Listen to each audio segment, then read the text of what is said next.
આપ સર્વોને હેતપૂર્વક જય શ્રી સ્વામિનારાયણ। આજની સત્સંગ કથા વાર્તા નિજ મંદિર સાવરકુંડલા।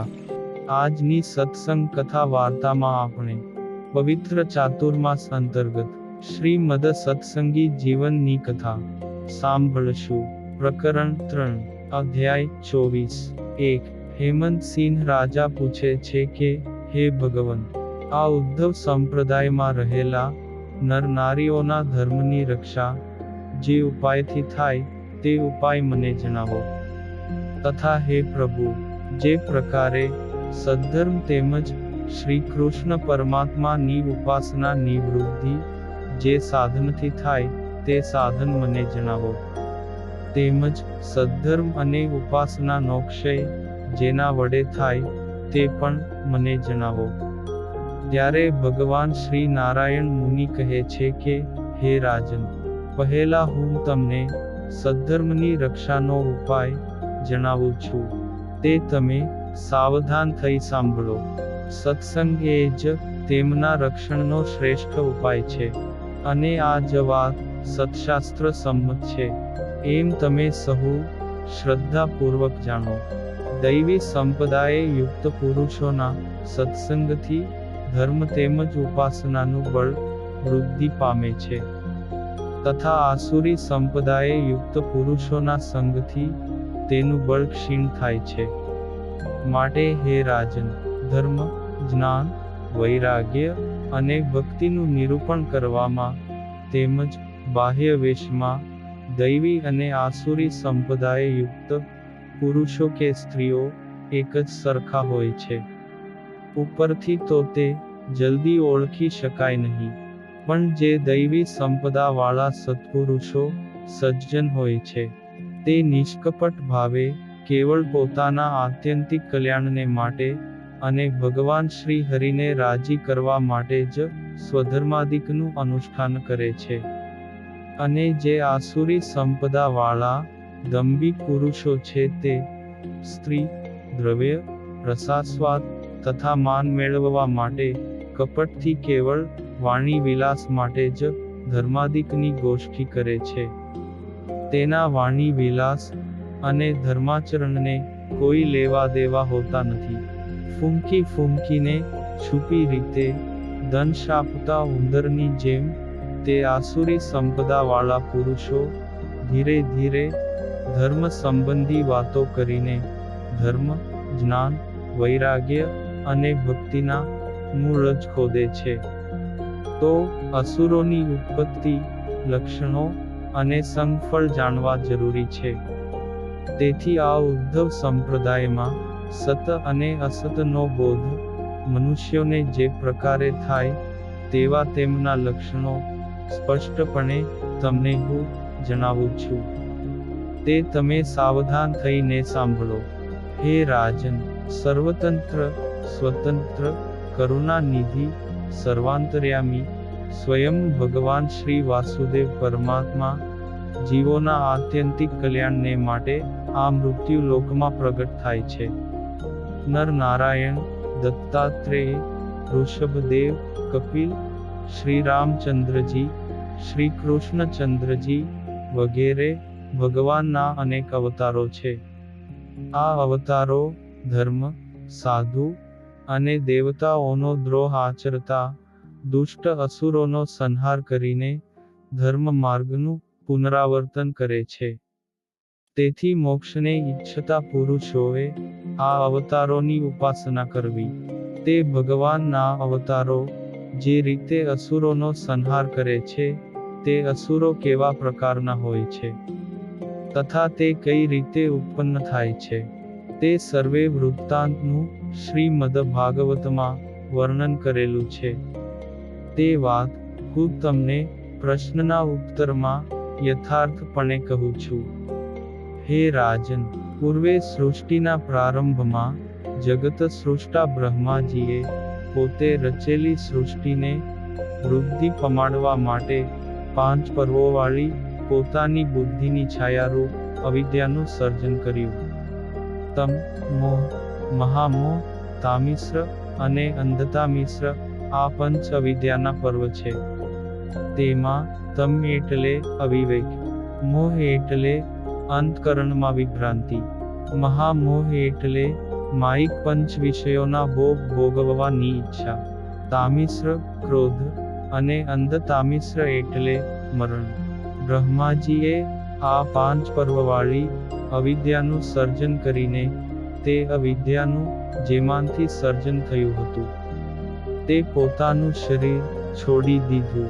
તે શરીર ગાઢ અંધકાર સ્વરૂપ રાત્રિ થઈ, જે રાત્રિમાં અસુરોનું બળ વૃદ્ધિ પામે છે. પછી બ્રહ્માજીના પૂર્વ શરીરમાંથી ઉત્પન્ન થયેલા તેમજ તેમના બીજા શરીરના જાંઘ પ્રદેશમાંથી ઉત્પન્ન થયેલા અસુરો, યક્ષો તેમજ રાક્ષસો દુઃખના કારણભૂત છે.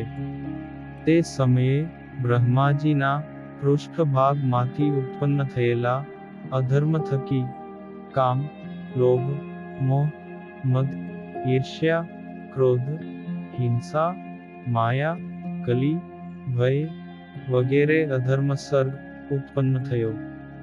તેઓ સર્વે અસુરો, યક્ષો અને રાક્ષસોના શરીરમાં પ્રવેશ કરીને સુખપૂર્વક રહેવા લાગ્યા.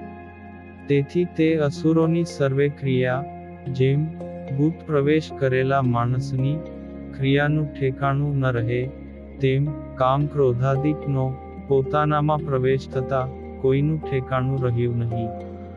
તેથી નિર્દય તેમજ કામક્રોધાદિક શત્રુઓથી ગ્રસાયેલા તે સર્વે અસુરો મૈથુન, માંસ ભક્ષણ તેમજ રુધિરપાન કરવા માટે પિતામહ બ્રહ્માની પાછળ દોડ્યા. તેથી બ્રહ્માજીએ તે શરીરનો ત્યાગ કર્યો, ને બ્રહ્માજીનું જે શરીર પડ્યું તે સંધ્યા થઈ.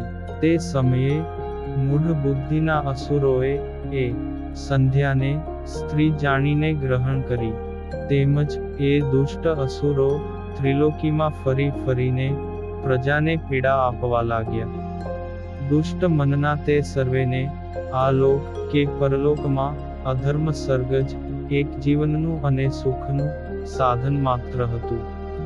હે રાજન, પછી બ્રહ્માજીએ પોતાના પ્રભારૂપ શરીર થકી દેવતાઓનું સર્જન કર્યું. તેમજ વિદ્યા, તપ અને ભગવાનના ધ્યાનમાં એકાગ્ર થઈ ઋષિઓ, મનુ અને મનુષ્યોનું સર્જન કર્યું. ત્યાર પછી બ્રહ્માજીના જમણા સ્તનમાંથી સાક્ષાત ધર્મ પ્રજાપતિ ઉત્પન્ન થયા. તે પોતાના વંશે સહિત દેવતાઓ, ઋષિઓ, મનુ અને મનુષ્યોમાં નિવાસ કરીને રહ્યા. તેથી દેવતાઓ આદિકની સર્વે ક્રિયા ધર્મ સર્ગને આધીન થવા લાગી. હે રાજન, તે ધર્મ વંશમાં તેમની પત્નીઓ શ્રદ્ધા, મૈત્રી, દયા, શાંતિ, તુષ્ટિ, પુષ્ટિ, ક્રિયા, ઉન્નતિ, બુદ્ધિ, મેઘા, તિતિક્ષા, હ્રી એટલે લજ્જા અને મૂર્તિ આ 13 હતી.